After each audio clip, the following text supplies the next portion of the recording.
역시 또 생방송입니다. 와, 숨차네요, 숨차. 매주 1시에 무조건 뛰어오니까, 일하다 뛰어오니까 숨이 찹니다. 그래도 생방송으로 해야지 더 재밌다. 그 일념하에 무조건 달려왔습니다. 예, 지난주에 우리 으라차차 사상 처음으로 경품을 내걸었잖아요. 그 네 분한테 책 발송했는데, 오늘 아니면 내일쯤 도착할 겁니다. 예, 김남희 변호사 쓴 책 도착할 거고요. 오늘은 정말 여러분도 잘 아시는 청년유니온의 김민수 위원장님, 또 민달팽 유니온의 임경지 위원장님, 우리나라 청년단체를 대표하는 두 청년단체 대표님들이 오셨어요. 진짜 많이 응원 댓글 남겨주시면 좋을 것 같고, 궁금한 것도 이렇게 달아주시면 좋을 것 같아요. 잠시 광고 말씀 듣고 열심히 해보겠습니다.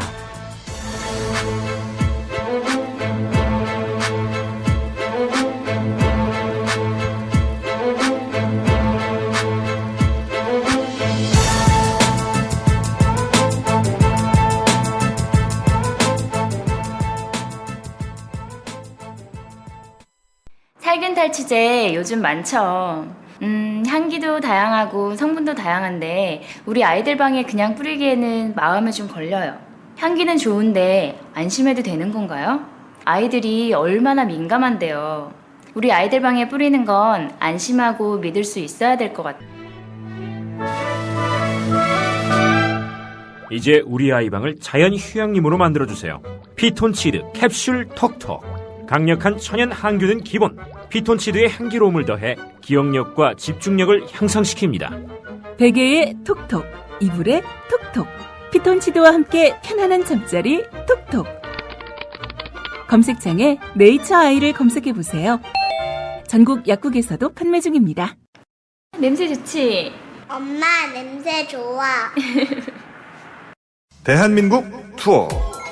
우리 국민TV 남덕수 조합원님께서 운영하시는 이 대한민국 투어. 이분이 그 20년 경력의 베테랑입니다. 이분의 어떤 경험을 여러분께서는 그냥 버스에 앉아가지고 다 빼먹는 거예요. 20년 동안 쌓아둔 그 빅데이터. 그렇죠.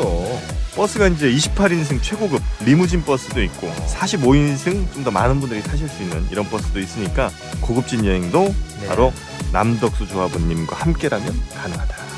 문의 전화는요 1599-2686번입니다. 1599-2686. 버스 여행하면 2686이 딱 생각이 나네요 벌써. 1599-2686번 아니면 네이버나 다음 같은 그 검색창에서 대한민국 투어 이렇게 검색하셔도 되고요. 그리고 웹사이트 대한민국 투어 한글로 쓰시면 됩니다. 대한민국 투어.kr 이렇게 검색하셔도 언제든 들어가실 수 있으니까 우리나라 국내 여행들도 많이 애용하시기 바라겠습니다. 대한민국 투어였습니다.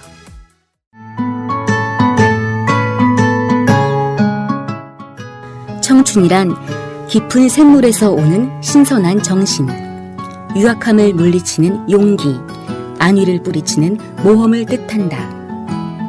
시인 사무엘 울만의 말입니다. 1994년 300여 명의 회원으로 시작한 참여연대는 20년이 지난 지금 14,000명의 회원을 가진 한국의 대표적인 시민단체로 성장했습니다. 시인의 말처럼 참여연대는 앞으로도 청년의 마음으로 활동하겠습니다. 성역 없이 감시하고 비판하겠습니다. 더 좋은 세상을 위해 두려움 없이 도전을 멈추지 않겠습니다. 국민TV 청취자 여러분, 20살 청년 참여연대와 함께해주세요.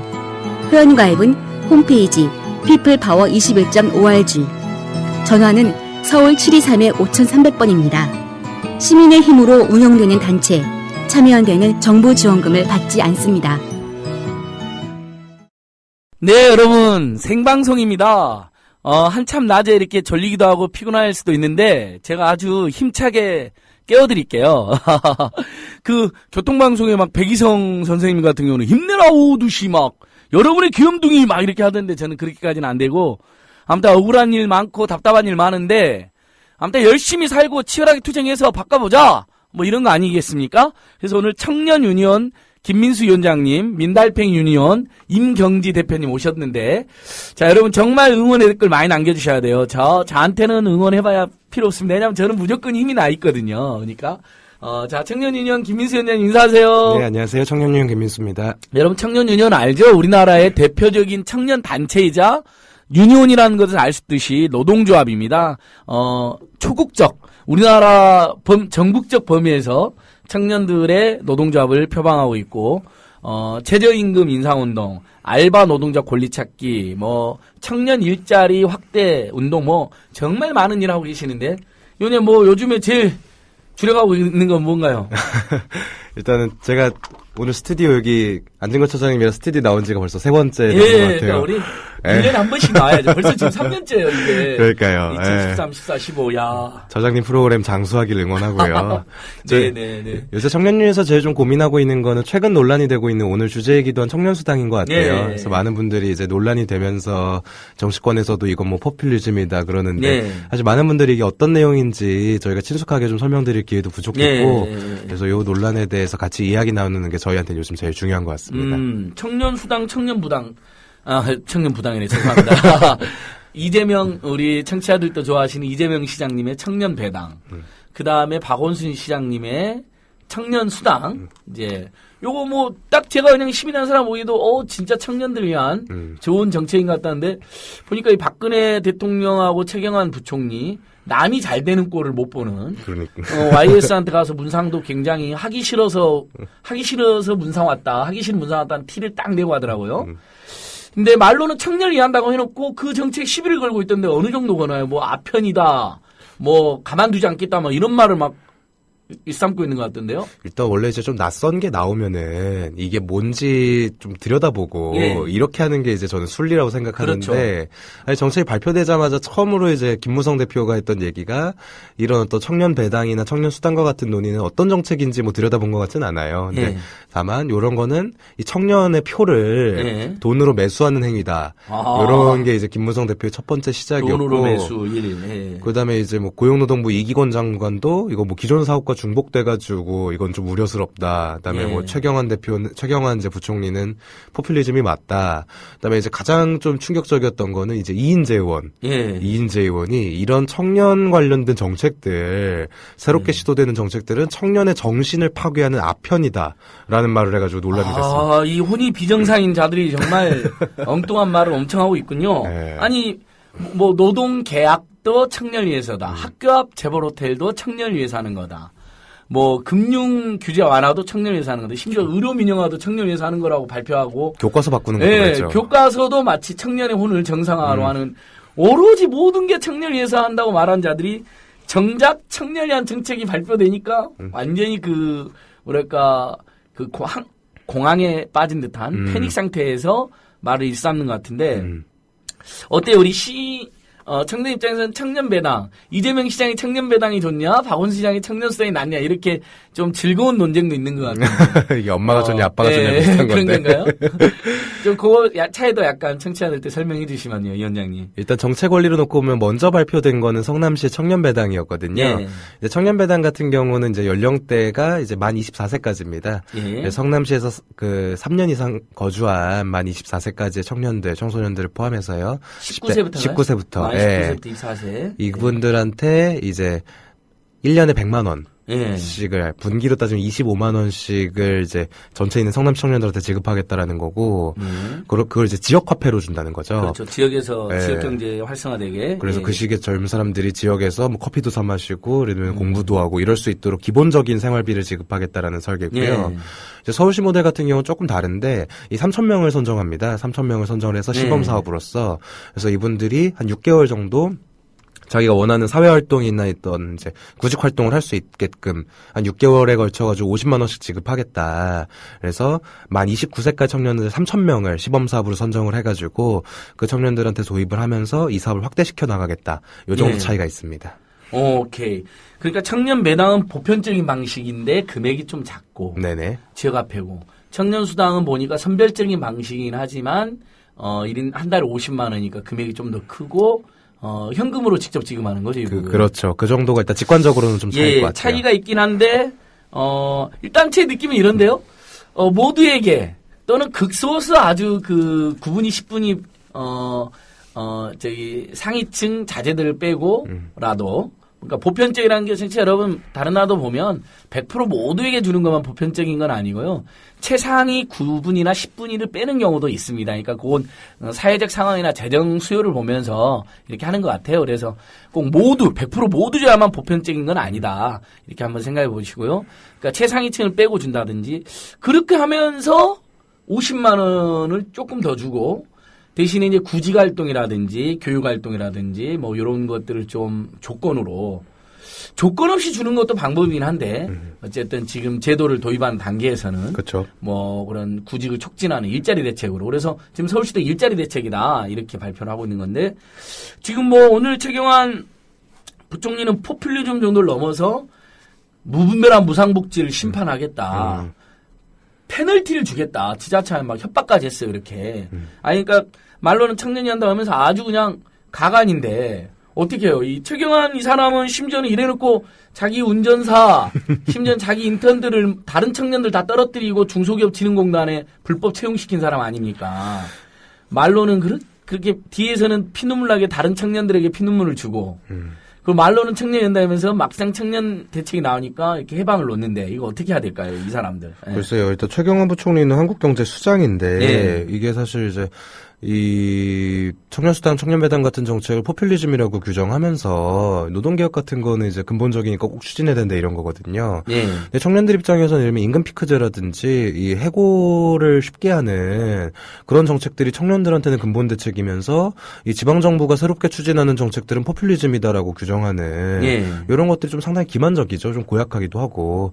그리고 차장님도 말씀해 주셨지만 대통령이 지난번에 국회에서 연설할 때 청년을 32번 언급했거든요. 청년이 32분, 젊은층 자라나는 세대 이렇게 하고 하니까 한 40번 가까이 청년을 외친 거예요. 그러니까 딱 청년이라는 말은 32번. 진짜 이 위원장의 말씀처럼. 그 연설을 하면서 그렇게 이제 청년들을 위한다는 분이 저는 이제 좋은 정책들이 있으면 서로 경쟁하고 서로 독려해줘야 되는 건데 지금 상황은 예를 들면 이제 이게 예산 규모로 놓고 보면 서울시 거 같은 게 크진 않거든요. 이게 시범적인 사업이라서 이제 한번 도입해보겠다는 단계고 새로운 시도라는데 이런 것들이 아직 정책이 시도되지도 않았는데 이런 것들 일단 팔목부터 비틀고 보자 이렇게 나오는 것에 대해서는 참 이건 좀 고약한 것 같아요. 제가 보더라도. 뭐 저희들 보기에는 아주 미약한데 성남시 서울시도 이재명 시장 박원순 시장 대단한 분들인데 너무 약한 정책이라 저희는 오히려 그렇게 비판을 하고 있는데 약하죠. 그것마저도 안 된다라고 이렇게 시비를 건다. 아주 내가 보기엔 나쁜 놈들인데. 그게 왜 저는 이제 한번, 그게 왜 예를 들면 이제 저는 저 청년유니온이랑 민달팽이 유니온 청년수당 같은 경우는 같이 제안한 거거든요. 그렇죠. 이게 포퓰리즘이 딴 게 아니라 저는 이제 유럽에서는 되게 좋은 말이라고 하더라고요. 이게 그러니까 민중주의, 민중들을 위한 거. 그렇죠. 시민들이. 좋은 포퓰리즘을 해도 되죠. 그렇죠. 시민들이 자기가 필요로 하는 정책들을 제안하고 이런 것들에 대해서 이런 것들이 굉장히 좋은 개념인데 좀 오염되긴 했는데 저는 좀 궁금하더라고요. 이게 왜 이렇게까지 못 막아서 안달인가. 이게 보건복지부도 못하게 하고 최경환 부총리도 세게 나오고 이러니까 왜 이 정도일지 약간 고민이더라고요. 저는. 박근혜 공약에도 있었어요. 심지어는 아시죠? 박근혜 공약에도 그쵸, 몇 년 됐죠. 뭐 비슷하게 실업 상태가 길어지거나 구직활동인 청년들은 도와주겠다, 수당을 주겠다 이런. 그러니까 자기들이 하면 좋은데 야권이 하는 게 일단 배가 아프고 싫은 거고. 그런가요? 첫 번째. 그다음에 제 생각인데 두 번째. 그 다음에 청년을 이한창만 해야 되는데, 그리고 표를 얻어야 하는데, 진짜 청년을 위해주면서 표를 얻어가려고 하는 놈들이 나타나니까, 뽀록이 나버린 거잖아요, 자신들의 정체가. 그러니까 당황한 것 같아요. 그래서, 원래 당황하면, 부러우면 지는 거다. 당황하면 지는 거다는 유명한 말이 있는데, 그러니까 갑자기 이인재, 무슨 청년에서 노동 계약을 한다는 자가 갑자기, 아편이다, 이렇게 치고 나오는 것 같아요. 이게 지금 부러우면 지는 상황인 거죠? 그렇죠. 지금 정부 여당은 말린 겁니다.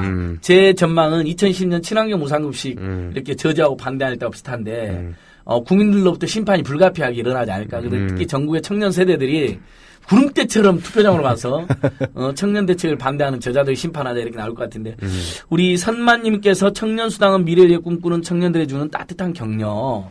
노랑윤성님께서도 박원순 서울시장, 이재명 성남시장님 공약 이렇게 청년수당 응원해 주시고 여러분 지금 청년유니온 김민수 위원장님 생방송입니다. 생방송 힘차게 하자고요. 민달팽이 유니온 임경지 대표님은 일 마치고 곧 들어올 시간이고요. 행복한 둥이맘님, 하늘맘님, 청라에서님, 이재학님, 궁실엄님 다 이렇게 환영의 댓글 달아주셨어요. 고맙습니다. 까칠한 이주부님께서 왜 민달팽이라 지었는지 들어봐야겠대요. 김민수 위원장님이 설명해 주세요. 임경지 대표님 좀 일하다 늦으시니까. 임경지 위원장이 곧 거의 다 오는데 이게 달팽이가 원래 껍질이 등에 달려 있잖아요. 그렇죠. 집이 있지, 집. 네, 이 껍질이 달팽이한테는 집인데 요새 젊은 세대들한테는 이 껍데기가 없다. 예. 그래서 껍데기가 없는 달팽이를 민달팽이라고 부르는데 그래서 이제 집이 없는 달팽이, 집이 없는 사람들을 위해서 주거 운동을 하는 단체로 민달팽이 유니온입니다. 그렇죠. 저기 까칠한 이주부님 항상 댓글 남겨주셔서 감사한데 대답이 됐나요? 민달팽이 유니온 하니까 제가 어디가 소개를 하니까 사람들이 거기 환경 생태 보존 단체나 그 동물권 중에서도 곤충들의 곤충류라든지 그 작은 생명체를 위하는 단체냐 이렇게 생각하시는데 집 없는 대학생 청년들의 주거권 운동 그러니까 청년들이 지금 제일 힘든 게 일자리 문제 교육비, 주거비 문제거든요. 그래서 그렇게 지어졌다고 생각하고 참고로 여러분 저는 민달팽이 유니온에 청년위원회 만 원씩 내는 조합원입니다. 근데 이제 저는 이제 다른 직장이 있다는 이유로 조합원 자격을 안 주고 후원자 자격으로 만 원씩 내는데 이렇게 통장에서 돈이 빠져나가잖아요. NGO나 시민단체 후원하게 되면 청년 유니온 만 원, 민달팽이 유니온 만 원 이렇게 찍혀 있으면 너무 기분이 좋더라고요. 여러분들도 그런 단체들이 몇 개씩 있을 텐데 당연히 국민TV 11,000원도 빠져나가죠. 정기구독료 너무 좋아요. 여러분들께서도 가능하다면 청년 유니온, 민달팽이 유니온 조합원도 가입하셨고 후원해 주셔도 좋고 뭐 또 참여연대나 이런 데도 도와주셔도 좋고 항상 기다립니다. 예, 위원장님 근데 얼마 전에 또 최저임금위원회 위원으로 들어가셨죠? 네네. 최저임금위원회 노동자 측 위원으로. 네. 그 청년단체가 들어간 게 이번에 처음이라면서요. 그렇죠. 이제 최저임금위원회가 처음으로 만들어진 게 1988년이거든요. 예. 이제 그때부터 30년째 운영되고 있는데 저희가 이번에 최저임금위원회에서 이 최저임금을 결정하는 과정에 참여하게 된 거는 청년 쪽으로는 저희가 처음이라고 하더라고요. 그래서 그러니까 위원 중에 네. 위원회가 이렇게 돼 있는 거죠. 노동자 측 위원, 사용자 측 위원, 공익위원. 정부에서 임명하는. 예, 이렇게. 근데 공익위원이 사실상 정부가 임명한 거고 이놈들이 죄송합니다. 이분들이 네. 화가 나가지고 그랬어요. 대부분 사용자 편향이나 정부가 시키는 대로 하는 사람들이 많잖아요. 근데 또 이제 회의장 들어가면은 또 막 그렇지는 않고요. 이렇게 도와주는 분들도 있던가요? 또 이게 밖에서 볼 때는 이게 잘 몰랐는데 안에 들어가다 보니까 또 이제 고민들이 있으십니다. 근데 이제 또 어차피 협상 결정하는 과정에서 근데 이제 결과적으로는 정부가 설정한 가이드라인에 준해서 예를 들면은 결정을 하게 된 어떤 압력 같은 건 있는 것 같아요, 기본적으로. 예, 그러니까요. 그렇게 크게 그러니까 일부 의원이 도와주시긴 했지만은 그러니까 그런 분들은 좋은 분들인데 일부 이제 제가 놈들이와 편한 어떤 아저씨들은 보면 뭐 이렇게 도와주진 않고 정부나 사용자 측 눈치를 보고 심지어는 뭐 사용자 측 위원인가 공익위원 중에 뭐 우리 청년 최저임금위원회 청년 대표한테 뭐 나이도 어린 사람이 뭐 이런 폭언을 했다는 소문도 있던데 그 진상은 어떻습니까, 위원장님? 그 나이도 어린 놈이라는 소리를 들은 사람이 이제 저라고 오해를 하시는 분들이 가끔 계신데요. 저는 아니고요. 이제 70대 할아버님께서 40대 후반의 남성분께 우리 의원 중에 다른 의원한테? 네, 저는 아니었습니다. 노동자 측 의원한테? 네, 그렇습니다. 그러니까 그게 위원장님한테 했다는 김민수 의원님한테 했다는 소문이 파다했었잖아요. 저 다들 오해를 하시더라고요. 정확히는 40대. 네. 야, 그것도 슬프네요. 예. 아무튼간 그런 황당한 일을 했는데 올해 시급 5,580원. 네네. 내년도에 6,030원 몇 프로 올린 거죠? 이게 지금 한 8% 정도 될 겁니다. 와. 근데 이 정도는 DJ 노무현 때 항상 이 정도는 오르지 않았나요? 그렇죠. 아무래도 인상률로 놓고 보면 이제 평가는 좀 다를 수 있을 것 같긴 한데 사실 인상률 자체보다도 사실 한국 사회에서 이제 적절한 수준 최저임금이 어느 정도냐라고 놓고 봤을 때 사실 이제 보수적으로 잡아도 이제 7,000~8,000원 정도는 돼야 되는 거 아니냐. 이런 것들이 이제 일반적인 평가라고 놓고 봤을 때 아직 좀 가야 할 길이 많이 남은 것 같습니다. 예, 그러니까요. 그리고 우리가 원래 1만 원 인상을 추창했잖아요. 10,000원 올려서 그걸로 좀 인간답게도 살아보고 그걸로 소비도 하면 내수도 진작돼서 경제 위기도 극복할 수 있을 것이다. 중소상공인들이 10,000원 올리면 힘들지만은 중소상공인들이 재벌 대기업으로부터 수탈당하는 것을 동시에 해결하면 해결되지 않겠냐. 우리가 이제 여기 을살리구 국민운동본부 김동규 국장님이랑 이성훈 사무처장 오셔가지고 그분들이 10,000원 인상안을 지지해 주신 우리나라 최초의 중소상공인 단체분들이잖아요. 정말 감사드리죠. 그러니까 아주 힘이 됐는데 그래도 열심히 싸웠으니까 8%라도 오른 거겠죠? 네네. 워낙 많은 분들이. 만약 우리 열심히 안 싸웠으면 이놈들 동결하자고 주장했잖아요. 재계에서는. 기업 쪽에서는 지금 10몇 년째 동결하자고. 진짜 인간 같지도 않네. 근데 오바마 대통령처럼 해야 돼요. 니네들 최저임금 인상 반대하는 니네들 한 달에 100만 원 갖고 살아봐. 네, 살아보라고 해야죠. 이렇게 오바마 대통령이 연설했잖아요. 대단했는데. 예, 우리 날고 싶은 토끼님께서 또 이렇게 응원에, 청년유년에 처음부터 듣고 있었대요. 화이팅이래요. 고맙습니다. 그 다음에, 우리 찌잘찌다님. 이게 잘 보면 찌질찌다님처럼 보여가지고 제가 항상 실수를 하는데, 찌잘찌다님이거든요. 출첵해 주셨습니다. 고맙습니다. 으라차차는 항상, 우리 로니님, 엘비스님께서는 여러분, 생방송이라고 할 때 생이 나오면 벌써 방송이 더 좋아진대. 그러니까 녹음 방송보다는 생방송을 더 좋아하는 거죠. 기세가 살죠, 아무래도. 위원장님도 이렇게 생방송이니까 더 낫죠. 이렇게 댓글도 보면서 하시니까. 그렇죠, 훨씬 좋네요. 예, 막 벌써 수십 개의 댓글 올라와 있잖아요. 너무 감사하고요. 여러분, 청년 유니언, 민날패 유니언 계속 응원해 주시고요. 그래서 저번에 그 최저임금 인상 과정에 대해 책도 나온다면서요. 이런 시급? 6,030원. 6,030원. 그러니까 이건 약간 중의적인 표현 같은데요? 네네, 그쵸. 시급이 6,030원밖에 안 된다는 말도 있고. 그쵸. 이게 최저임금이 또 결정되는 과정을 보여주겠다라는 의미도 있고 이래가지고. 그래서 저 말고 이제 최저임금위원회 참여하셨던 이남신 소장님 계세요. 네, 이남신 소장님. 네, 많이 알고 계실 것 같은데, 비정규센터에. 그래서 이남신 소장님이랑 또 최저임금으로 기자분들이 직접 체험수기를 쓰셨거든요. 시사인 기자님들이요? 네, 시사인 기자님들. 그리고 이제 청년유니언 비정규센터에서 같이 배석하신 식구분들 이렇게 해서 6명이 공저로 해서 참여한 책이 출간이 됐습니다. 그래서 내일 모레죠? 내일 모레 그 책의 출간 기념회가 참여연대 건물에서. 참여연대 지하 2층 느티나무 홀에서. 네. 그래서 출간 기념회가. 몇 시죠? 목요일 날? 저녁에 합니다. 7시부터 진행하니까요. 네. 11월 26일 목요일 7시부터 이런 시급 6,030원. 6,030원. 약간 욕 같기도 해요. 이런 6,030원 어떻게 살아? 이런 말도 있고. 그게 알바 구인 광고 사이트에서 이제 혜리 씨가 그 광고를 했던 그 이제 많이 기억하실 거예요. 이런 시급이죠. 5,580원 약간 이렇게 해서 이제 광고를 했던 게 엄청 유명했던 게 있거든요. 막스돌이라고 하는 혜리. 요즘 응답하라. 1988. 네, 진짜 재밌다고 하더라고요. 청취자 여러분, 제 나이를 살짝 알려드리면요. 저번 여러분. 응답하라 1988 보면서 완전히 공감대 팍팍 느끼는 사람인데, 왜냐하면 제가 그때 고등학교 8889 고등학교 1학년 때였어요.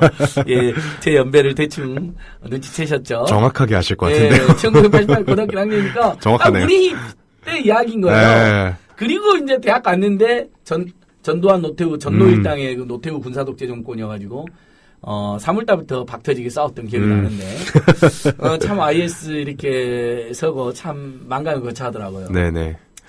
불세출의 민주화 투사이긴 한데 3당 합당하고 그 다음에 처음에는 잘했는데 나중에 연대 사태 일으키고 노동법 안기법 날치기 하고 IMF 초래하고 이런 거 생각하면 굉장히 이제 좀 또 속상하는 그런 분이었던 것 같아요. 90년대 대학 다니셨던 분들한테는 YS가 참 예를 들면 이제 여러 가지 감정을 불러일으키는 그런 것 같더라고요. 그러니까 특히 이제 전두환 노태우가 아니라 이제 김영삼 정부 때 대학을 들어오신 분들은 들어오자마자부터 많이 김영삼이랑 많이 싸웠다.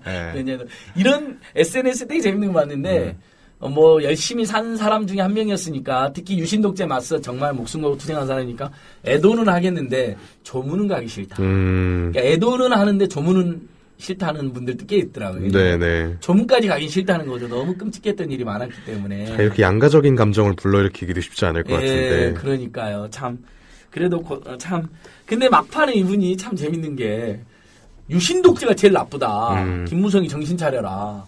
박근혜 문제 있다. 독재자의 딸이다. 칠푼이다. 이렇게 마지막에 저는 이분이 다시 민주주의와 진정한 나라 발전을 위해서 제정신으로 좋은 말씀 많이 해주셨다고 생각해요. 중간에는 이상한 말씀도 하셨는데 그래서 역시 대단한 저력이 있으시구나. 그리고 그 아드님 둘째를 김현철 씨가 요즘 박근혜 정권에 대한 비판을 굉장히 많이 하거든요. 나를 세우시더라고요. 예, 뭐 트위터에서 보면 참 재밌게 잘하시더라고요. 그래서 그런 면에서는 마지막이라도 이렇게 지금 우리나라 민주주의 후퇴하고 있는 상황에 대해서 쓴소리를 해주셔서 고마운데, 근데 그때 YS의 후예라는 자들이, 그러니까 지금 사실은 유신독재 투쟁했고, 그래도 그 마지막에 그 YH 노동자들이 농성할 때 거기를 가고 뭐 이런 과정에서 국회의원직까지 제명되고 그랬던 분이거든요. 네네. 근데 지금 YS 후예라는 자들이 지금 노동개혁에 앞장서요. 청년을 모독하는데. 김무성, 최경환 아니겠지. 김무성인데 이인재. YS 정부 때 노동부 장관이었거든요. 그렇죠. 지금 이 사람이 국회에서 노동합법 처리에 앞장서고 있다는데 한 말씀 해주세요, 위원장님. 글쎄요, 저는 이제 그동안 특히 올해 초에 청년을 위한다라는 얘기를 한다든지 또 젊은 사람들이 잘 돼야 된다 이런 얘기를 하면서 예. 이 최소한의 일관성도 없는 것 같아요. 그러니까 또 자기 말씀하신 것처럼 자기 역사도 있는 거고 예. 저는 지금부터라도 지금 아까 이제 청년수당을 둘러서 히스테릭한 반응도 보이고 계시지만은 최소한의 일관성을 좀 갖춰야 되는 거 아닌가. 우리 시민들이 가지는 합리성이 있는데. 그렇죠. 그래서 저는 뭐 노동개혁 논란도 그렇고 청년수당 논란도 그렇고 좀 순리대로 풀어나가야겠다. 이게 어떻게 특히 뭐 청년수당 같은 경우는 좀 그렇잖아요. 이걸 단순히 정치적 싸움으로 이걸 볼 문제냐. 실제 청년들이 겪고 있는 어떤 이행의 위기라는 것이 있는 건데 꿈이 있어도 좌절할 수밖에 없는 구조가 있잖아요. 그런 거를 그냥 정치적으로 싸울 문제인가 이게? 그러니까. 이해 득실을 따질 문제인가? 서로 도와줘야 될 문제가. 네, 그렇죠. 지방정부에서 저런 걸 한다고? 괜찮은데? 근데 이런 건 좀 겹치니까 이렇게 바꿔보자. 저는 이런 대화가 필요하다고 생각해요. 청취자분들도 그런 분들 많이 고민해 주실 것 같고요. 예. 좋습니다. 근데 지금 계속 시비를 걸고 이게 총선 때까지 갈 것 같습니다.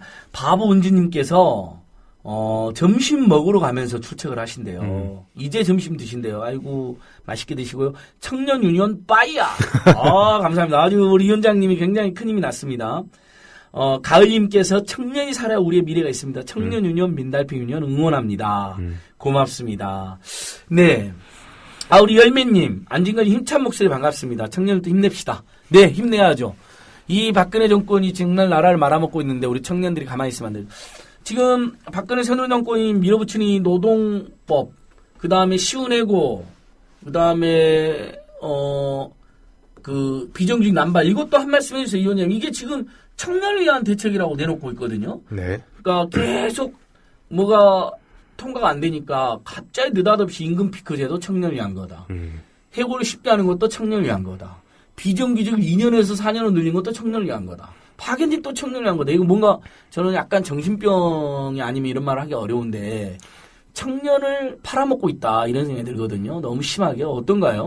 그러니까 이제 계속 언급되지만은 청년이라는 이름을 계속 쓰는 거죠. 그러니까 사실은 이제 2012년 당시에 등록금 문제가 터졌을 때도 결과적으로 이제 장학금으로 이제 조정되는 과정이 있었는데 사실 선거철만 되면은 이게 어쨌든 이제 득표에 있어서 중요한 집단으로서 청년들이 있다라고 상정해 놓고 그러면서 그냥 누가 청년을 놓고 더 세게 얘기하느냐만 경쟁하는 것 같아요. 그 내실은 없고 결과적으로 누가 진짜 청년들의 목소리를 듣고 있는지 놓고 보면 오히려 이런 생각도 좀 드는 것 같아요.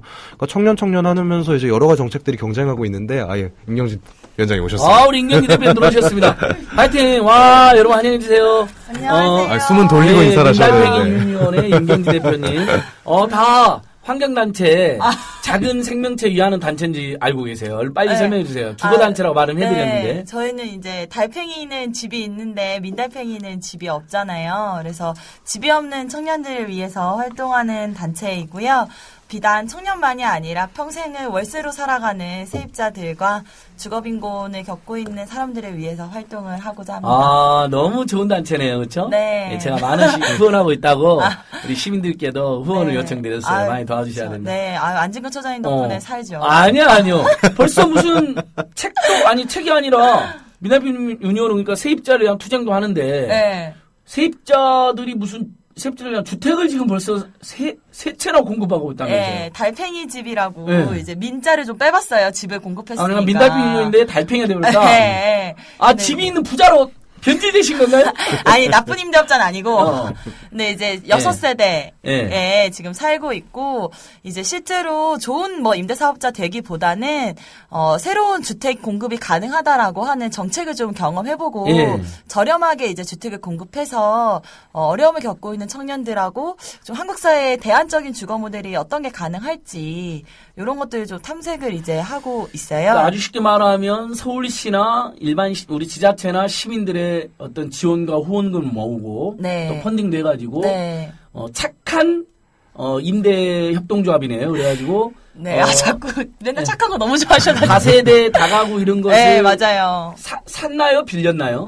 어떻게 사요? 빌렸어요. 저희 세입자입니다. 빌려서 그 다음에 다시 청년들에게 방을 내놨는데 월세 10만 원, 15만 원? 23만 원. 아, 월세 23만 원? 근데 보증금이 60만 원이에요. 보증금 실제로 60만 원, 월세 23이면 뭐 거의 네. 뭐 그 정도면 아주 저렴하잖아요. 네, 청년들이다 보니까 네. 자산을 모으기 어려운 최근에 이제 요런 소위 말하는 금수저 흑수저 논란처럼 자산을 형성하기 어려운 계층들을 위해서 보증금을 적게 하기 위한 노력들을 이제 했고요. 그렇죠, 예. 예. 그래서 실제로 지금 조합원 170여 명이 돈을 모아서 17명 정도가 들어가 있는데 이제 예. 10%죠. 예. 네, 공공임대주택이 5%입니다. 그래서 그러니까 공공임대주택이 너무 작아요, 그렇죠? 예. 예. 공공임대주택보다 낫다. 저희끼리는 저희끼리는 뭐 이렇게 위로하고 있어요. 총 세 채를 공급했는데 5세대. 그러니까 세채? 3호라서. 근데 이제 세대 수는 5세대고요. 이제 6세대가 돼요. 그렇죠. 1호는 몇 세대였어요?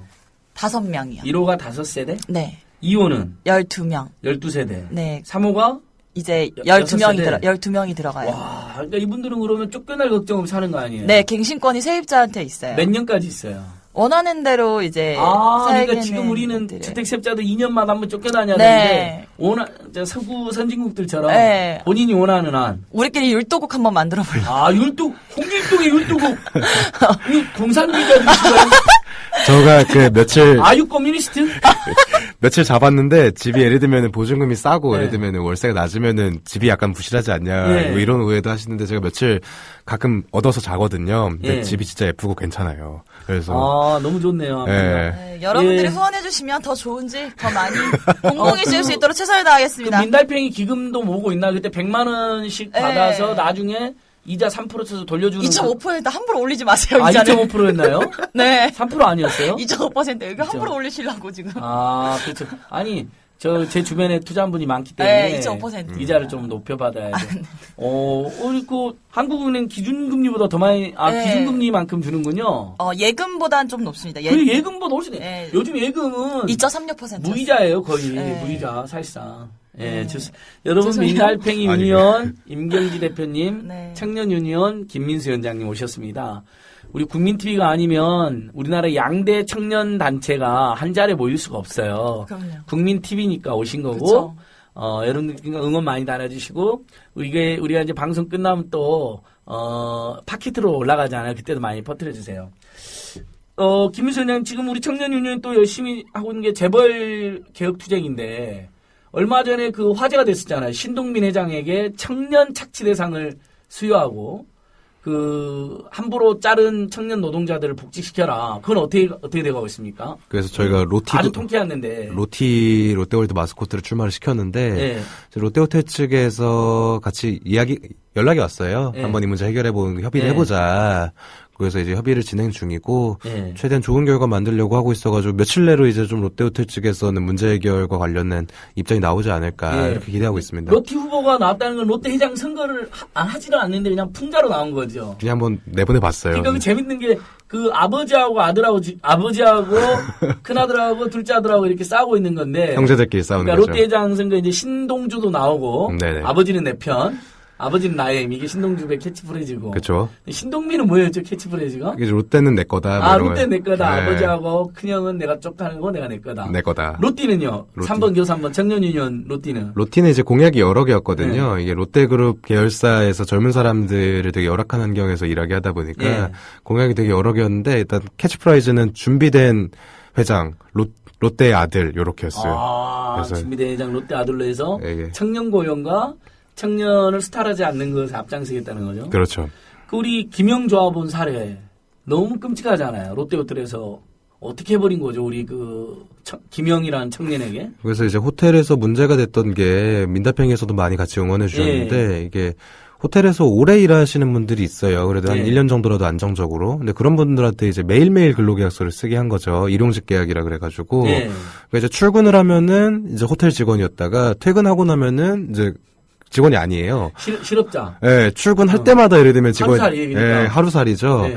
이런 식의 근로계약이 문제가 된다 그래서 호텔 쪽도 이런 것들은 좀 불안정성이 있겠다. 사람들한테 이런 것들에 대해서 문제의식 공감을 했거든요. 그래서 이런 제도를 한번 개선해보자라고 이야기를 같이 하고 있습니다. 계약서를 그래서 84일 출근했는데 84장 썼죠. 84번 쓰고 84번 매일 저녁에 계약 해지되고. 그렇죠, 그렇죠. 그럼 사람이 어떻게 삽니까, 위원장님? 쫄려가지고 이게 뭡니까? 그분은 노동자입니까? 하루살입니까? 뭡니까 이게? 이게 실제로 한 2, 3년 일하신 분들은 한 400장 쓰신 분들도 있다 그래요.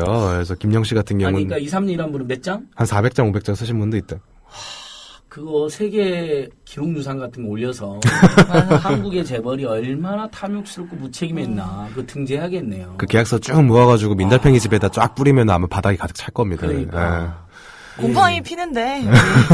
아니 민달팽이 유니언은 주거 문제 해결에 주력하고 있지만 왜 또 청년 유니언 이래도 끼어들어서 같이 했어요. 오지랖이 넓어. 오지랖이. 그러니까 청년이 주거 문제, 교육 문제, 일자리 문제 3대 문제를 해결. 연애 문제는 좀 나중에 하더라도. 네.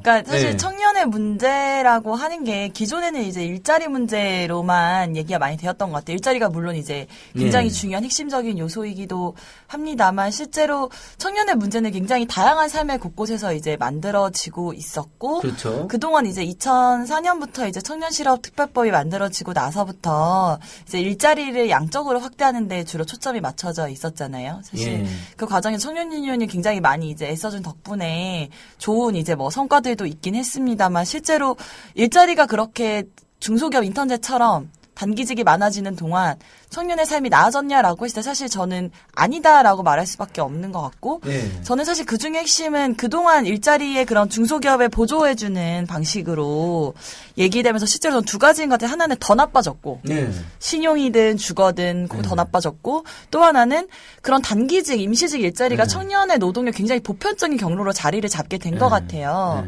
예를 들어서 뭐 임금이 많으면 뭐 주거 문제 해결되는 거 아니냐라고 이야기를 하겠지만 사실 주택 가격이 이렇게나 높은 상황에서 소득으로 집을 구매할 수 없는데 어떻게 임금이 암만 높다고 해서 하나에서 양자가 같이 갈 수밖에 없고 당장 현존하는 불안정 노동의 문제를 같이 해결하지 않으면 주거 또한 불안정할 수밖에 없다 이런 거고요.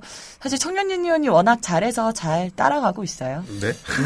청년 유니언, 민달팽이 유니언 관계는 어떤 관계인가요? 애인 관계인가요? 자매 관계인가요? 남매 관계인가요? 일단 특수 관계인 것 같아요. 청년 유니언이 먼저 생기고 민달팽이 유니언이 먼저 나중에 생기고. 네, 근데 뭐 다른 분파입니다. 그렇죠. 엄연히 다른 단체죠. 네, 엄연히 다른 단체고요. 청년 유니언은 사실 청년 노동조합이고 민주노총에 가입해야 돼. 아직 가입은 안 하셨다들. 민달팽이 유니언은 그냥 주거 청년 단체잖아요. 그러니까 성격도 다르죠. 근데 둘 다 열심히 하니까 너무 좋고 우리 까칠한 이주부님께서 혼자 살면 외롭고 무섭고 또 집주인 행포에 말도 제대로 못하고 사는데 민달팽이 유니언이 청년 울타리가 됐으면 좋겠네요. 화이팅입니다. 울타리 감사합니다. 정확하게 우리 민달팽이 유니언의 성격을 특히 이제 뭐 얼마 전 통계청 통계도 그렇고 서울도 그렇고 전국적으로 1, 2인 가구가 50%가 넘어가고 있잖아요. 그러니까 큰 임대주택이나 큰 집이 필요 없잖아요. 오히려 작고 아담하고 에너지도 덜 소모하고 관리비도 좀 아끼는 그런 의미에서 지금 우리 민달팽이 유니언에서 계속 그런 주택을 공급하는 사업도 하지만 1, 2인 가구들용 공공 원룸텔 같은 거 그런 임대주택 촉구도 계속 하고 있나요? 박근혜 대통령 공약을 하나도 안 지킨 것 같은데요, 관련해서. 네, 그렇죠. 많죠. 일단 혹시 상담 필요하시면 연락 주시고요. 주거 문제 관련 상담. 민달팽이 유니언. 큰 제도가 많진 않아서 비공식적인 방법을 주로 안내해드리고 있긴 합니다만. 그래도 도움이 좀 됐으면 좋겠고. 근데 실제로 주거 문제가, 그러니까 저는 청년 주거 문제가 청년 문제 중에 이제 일종의 주거가, 되어 있는, 그러니까 자산이 아주 많이, 있어야 하고, 안 그러면 소득의 절반 이상을 투여해야 되는 이 청년 문제 중에 주거 문제가 있는가 하면 절반 이상 월세로 내야 되는 비싼 월세로. 그다음에 주거 문제 중에서도 청년 문제가 또 있는 것 같아요. 평생을 이제 월세로 살아가야 하는 사람들이 새롭게 출연했다라고 하는 지점들이 있고 이런 점에서 주거 문제 그 스탠스에서 계속 접근하는 방법과 청년 문제에서 어떻게 청년의 보편적인 문제 해결하는 거 요 균형 감각을 계속 잘 지녀야 되는 것 같고 박근혜 정부는 어쨌든 핵심적으로 행보주택을 이제 하기로 했었죠. 근데 이제 입주 기준이 재직 중인 청년이었어요. 사회초년생 중에. 그러니까 직장이 있는 청년만 들어갈 수 있어서 아주 그냥 비겁한 정책이네요. 직장 없는 사람 2번, 3번 죽이네. 그래서 주거 정책을 어떻게 고용 정책의 잣대로 하냐. 사실 그렇게 되면 모든 게 다 일자리 정책이 아니냐. 뭐 예. 이런 식의 얘기가 나와서 이제 그때 청년유년회 자문을 구하면서 실제로 실업자나 미취업자를 어떻게 이제 상태를 파악해야 예. 되는 거냐. 그러니까 청년의 존재 상태가 워낙 이제 다양하고 균질하지 않기 때문에 노동의 존재 상태에 따라서 주거를 투여할 수도 있고 이런 것 같아요. 예. 그런 것들을 좀 살펴볼 수 있게 되어서 많이 행복주택도 안 싸웠죠. 지었죠. 행복주택은 임대주택도 안 짓고 있죠. 네, 지금 874명이 이제 올해 들어가게 돼요. 예. 그러니까 20만 호가 공약이었는데 예. 14만 호로 줄었고 임기가 절반이 넘어섰는데 예. 874명이 들어가 임대 있는. 814명? 네. 장난치는 거예요? 네. 근데 더 웃긴 예. 건 LH가 직접 지은 건 32명, 총파 예. 3전이고 나머지는 다 SH가 지은 겁니다. SH면 그럼 박원순 시장이 이행을 했네요, 오히려. 뭐 그런 셈이죠. 어쨌든 할당량이 내려오는데 예. 부지를 이런 과정에서. 근데 사실 저희가 이제 청년유년 민달팽이유니온이 그때 이제 행복주택 설명회를 갔어요. 광진구에. 광진구는 이제 구이동 공공기숙사가 2013년도에도 못 지어졌었는데 예. 갔는데 막 이제 주민분들이 이제 화를 내시고 여기 임대주택 들어오면 안 된다. 이런 것들을 보면서 이제 실제로 한국 사회가 청년 문제에 대해서 어떻게 다뤄야 되는지를 합의한 적이 단 한 번도 없구나. 여전히 불쌍한 존재를 넘어서서 우리가 왜 청년에게 관심을 가져야 하고 청년도 그냥 마음이 짠한 애들이 아니라 정책 대상으로 고려되기 위해서는 우리가 어떤 합의가 필요한지에 대해서 좀 많이 느끼게 된 것 같아요. 굉장히 허약하다. 예, 그래요. 아무튼 광진구 일부 주민들이 공공기숙사 그다음에 공공임대주택 들어오는 것도 반대한다고 하니 참으로 답답한데 자 우리 임경희 대표님 뭐 그 분노의 그런 심장으로 요즘에 그 어떠세요? 아까 우리 김문수 위원장님하고는 이재명 시장님의 청년배당, 박원순 네. 시장님의 청년수당 이야기했는데 네. 지지하고 계시나요? 어떤가요? 그쵸. 뭐 너무 미약하지 않나요? 저는 지지를 그쵸. 못하겠는데요. 너무 약한데요. 예. 그쵸. 이게, 네. 새로운 시도이기 때문에, 네. 점잖게 대응해야 된다라는 저의 기조가 있고요. 오케이. 예. 김민수 여장님께서 어떻게 말씀하셨는지 아니, 봐야지 제가. 아직 부족하지만, 그쵸. 이거 꼭 시작해야 된다. 네, 그쵸. 이걸 방해하는 자들은 다 쓸어버려야 된다. 네. 아주 과격한 발언을 해주셨어요. 젠틀하신 분인데. 네, 젠틀한 화가 분인데, 네. 과격한 발언은 제가 했어요. 김무성, 이기곤, 최경환, 이인재. 요 청년수당, 청년배당 12건 사람들이거든요. 아편 얘기라고. 네, 사람들 몰아내자. 그러니까 저는 전국의 청년들이 몰아내야 될 이 4인방. 예. 저는 수당이라는 말로 굉장히 많은 논쟁들이 삭제되고 있는 것 같아요. 예. 그러니까 원래 그렇죠. 그럼 다른 표현을 쓰면 어떨까요? 원래는 청년활동 지원. 그렇죠. 청년활동 지원금이죠. 네. 그리고 예전에 우리가 말한 건 이제 구직 촉진 급여 뭐 이런 네. 거. 그러니까 실제로 이제 원래 이 정책의 배경에는 아까 말씀드린 것처럼 청년의 문제라고 하는 게 이제 일자리에만 있는 것이 아니라 다른 부분에서 여전히 발생하고 있기 때문에 종합적인 정책이 필요하고 그 다음에 청년이 기존에 계속 정치적 명분으로만 이용되니까 독립적인 분야로 좀 분류돼야 된다라는 요 맥락이 있었는데 그래서 사실 전체 예산 중에 주거가 제일 많습니다. 저희 입장에서는 막 이런 생각했죠. 드디어 청년 주거에 대해서 한국 사회가 진지하게 논의해야 되는 때가 왔구나. 이제 우리는 좀 더 탄탄한 논리로 사람도 설득하면 다니겠다. 이 발표가 됐어. 이렇게 얘기했는데 주거의 주자도 안 나오고 수당만 남은 거예요.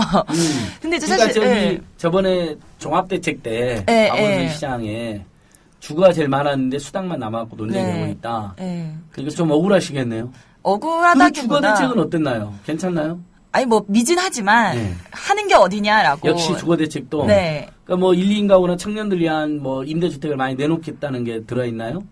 예, 1인 가구에 초점 맞춰서 이제 빈곤, 저소득 빈곤 1인 가구에게 좀 주되게 주겠다라고 하는 게 사실 공식적으로 처음으로 정책 대상으로 고려된 거거든요. 그러니까 그런 게 의미가 있는 앞으로 내용이죠. 그러니까 서울시가 짓는 서울시 SH공사 짓는 임대주택은 1, 2인 가구, 1인 가구들을 배려해서 배치를 한다.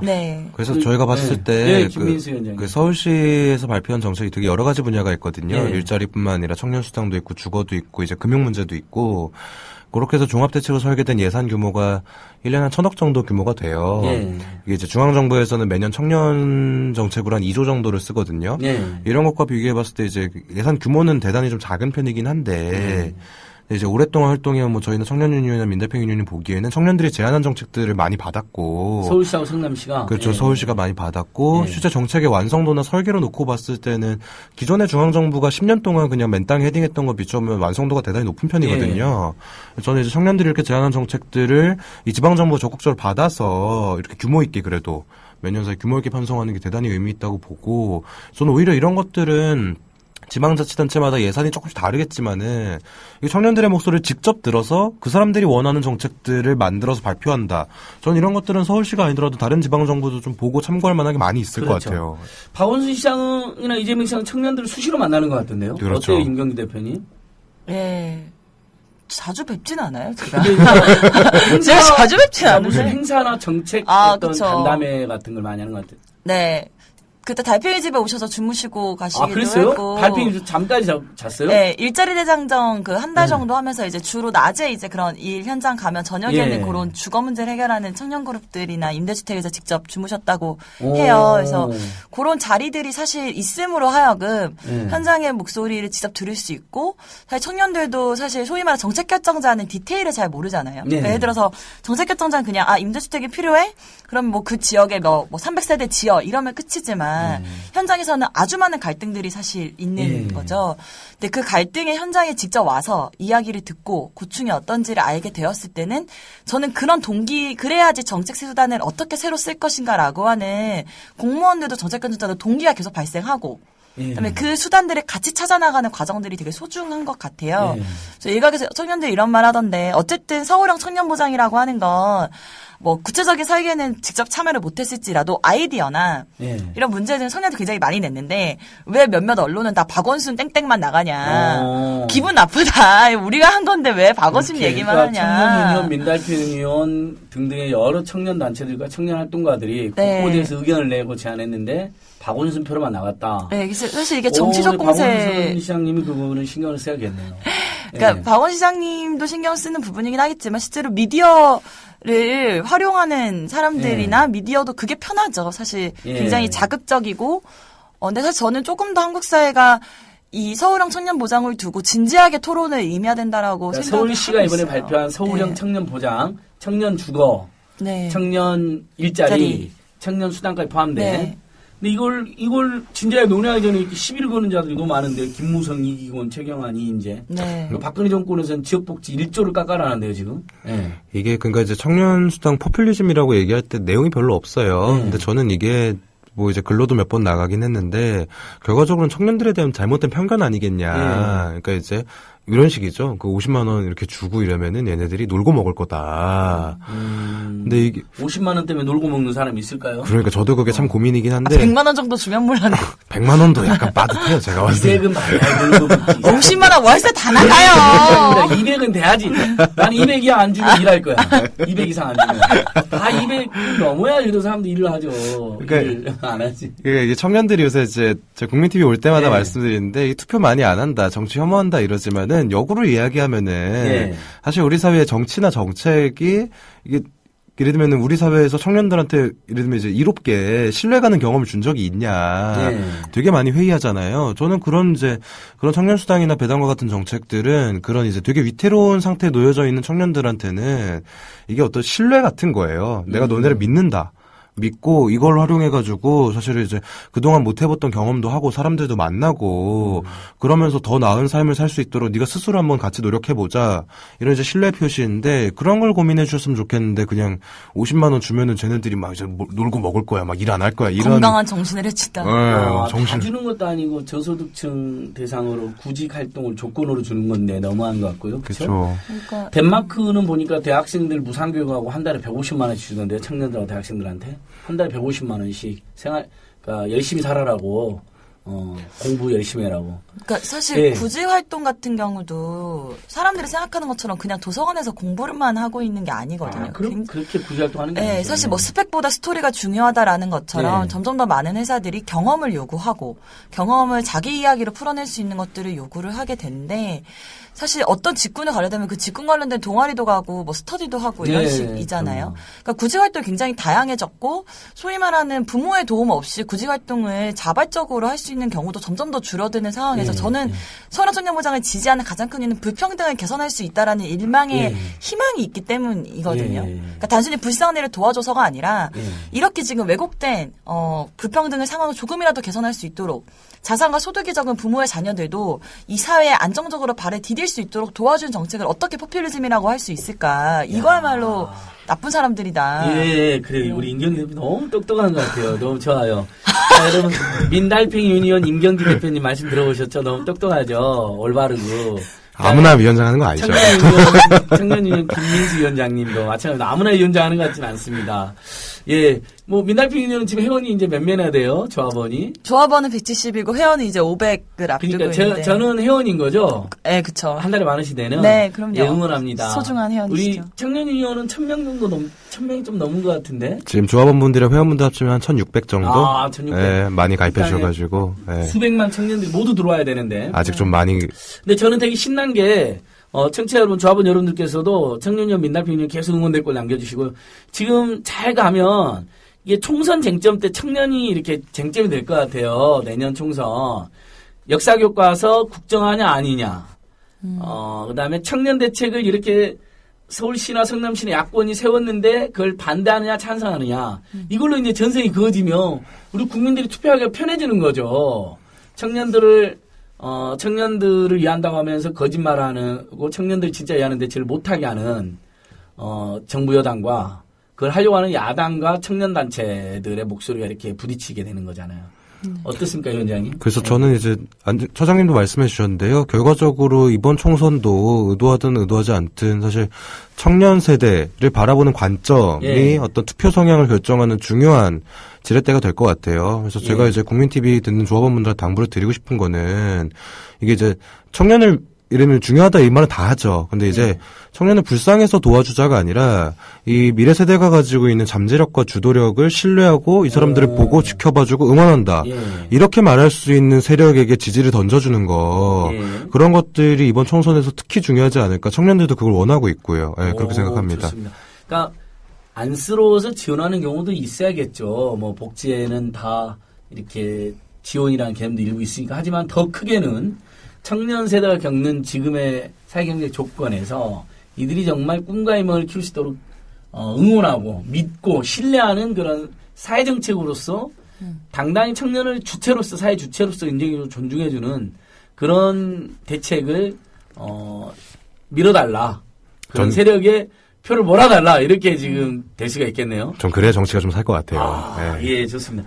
임경희 대표님도 어떻게 해요? 지금 더 계속 활동하는 건 이제 뭐 총선 때까지는 뭘 주로 이제 밀어붙이실 예정인가요? 집 많이 지어달라고. 이 전월세 상한제 이런 것도 안 한다는데요? 박근혜 정권하고 새누리당이 끝까지 지금 국회에서 반대하고 있던데요? 전월 상한제. 그니까요. 답답한 노릇인데 실제로 방치해두면 언제까지 이거를 그대로, 그러니까 예를 들어 사회는 변했는데 왜 이 변화를 대응하는 논리는 변하지 않고 정책도 변하지 않냐. 그것을 방치해두는 게 저는 굉장히 부정의하다라고 생각하거든요. 새롭게 문제가 출현했으면 문제를 고쳐야죠. 그래서 일전에 그 청년유니온 최저임금 그 사업단 했을 때 김규원 조합원님께서 규원 조합원님께서 김규원 조합원. 소일고 외양간 고치지 않았으면 좋겠다 이런 말씀을 하셨어요. 근데 실제로 그게 맞는 것 같아요. 그러니까 실제로 언제까지 위기가 골마 터져가지고 사람이 더 많은 고통을 토해내야지만 간신히 고쳐주는 게 아니라 실제로 청년이라고 하는 건 방치해두면 안 되는 사람들을 어떻게 함께 우리 사회에서 새롭게 만들어 나갈 것인가 요 관점이 없을 때는 여전히 노인보다 힘드냐 뭐 누구보다 더 힘드냐 이런 식의 수준 낮은 논의가 계속해서 될 수밖에 없고 우리도 좀 그렇게 다시 한번 숙고해보는 시간이 좀 되었으면 좋겠어요. 우리가 노인 세대는 돕지 말고 우리를 도와라는 게 아니잖아요. 네, 노인 세대에게도 존경과 복지를 청년에게도 적절한 사회 정책을 요구하는. 마지막으로 이 위원장님, 지금 그 새정치민주연합에서 정부 여당한테 청년 고용 할당제 민간 대기업으로 확대하는 거 그걸 걸었대요. 근데 거부하고 있다는데 이게 지금 쟁점이라는데요. 현재 여야 협상에서. 여당에서는 의료민영화법을 통과시켜달라. 노동학법을 통과시켜니까 야당이 청년고용 할당제를 통과시켜야 된다. 먼저. 근데 전월 상한제하고. 근데 이 둘 다를 지금 여당이 거부하고 있답니다. 전월 상한제하고 청년고용 할당제. 그거에 대해서 한 말씀 짧게. 글쎄요. 저는 뭐 이제 정부 여당에서 이게 내가 하면 로맨스고 남이 하면 불륜이라 그래요. 그러니까 이제 자신들이 주도하는 정책들, 뭐 노동계약 같은 것들은 이제 다 좋은 거고 예. 야권이 주도한 정책들은 다 이제 저건 불륜이다. 예. 저렇게 얘기하는 신보는 참으로 고약하고 어떤 정책이든지 간에 지금 사회에 필요한 모든 것들을 엎어놓고 다 중요하게 한번 토론을 해보자 이런 말씀 드리고 싶습니다. 그러니까 청년고용 할당제는 계속 청년께서 요구하고 있는 내용이죠. 그쪽을 같이 고민하고 있죠. 예, 300인 이상의 민간 대기업들이 청년고용을 이렇게 늘려나가는 이런 대책. 임경 대표님도 마지막으로 전월 상한제를 끝까지 거부하고 있답니다. 정부 여당에서 지금. 혼나야죠. 아, 어떻게 혼낼까요? 글쎄요, 그러니까 사실 세입자를 조직하는 과정들이 쉽지는 않고 네. 사실 일터에서 그렇게 고되게 일하고 오는데 집에 와서 어떻게 이웃의 문을 두드리겠습니까? 그래서 실제로 그렇기 때문에 저는 어떤 정책이가 사실 일자리 정책이 아닌 게 없듯이 어떤 정책도 네. 주거 정책이 아닌 게 없거든요. 이런 점에서 우리가 내년 총선에 봐야 될 거는 조금 더 많은 시민들의 손을 어떻게 네. 잡을까 연대의식인 것 같아요. 또 고려할 수 있겠지만 그래서 사실상 뭐 아까 뭐 의료민영화 대신에 뭐 천연고 할당제 이렇게 되면 사실 또 딜을 하는 거고 네. 누구의 불행이 또 누구의 행복이 되는 이런 방식이 아니라 약간 고약하게 되겠죠. 네, 김민수 위원장 말씀하신 것처럼 진지하게 사회 문제를 놓고 어떤 삶을 살아갈 것인가, 어떻게 사회에 최소한의 삶의 기준을 올릴 것인가 이렇게 좀 더 많은 연대 세력들을 키워야 되지 않을까 싶습니다. 네네네. 오늘 우리 민달팽유년 임경지 대표님, 위원장님, 청년위원 김민수 위원장님 말씀 잘 들었습니다. 너무 시간 짧은데 한 번 더 모시는 거로 하고 예, 오늘은 이렇게 마무리를 하겠습니다. 여러분 계속 많은 응원 부탁드립니다. 안녕히 계세요. 고맙습니다. 감사합니다.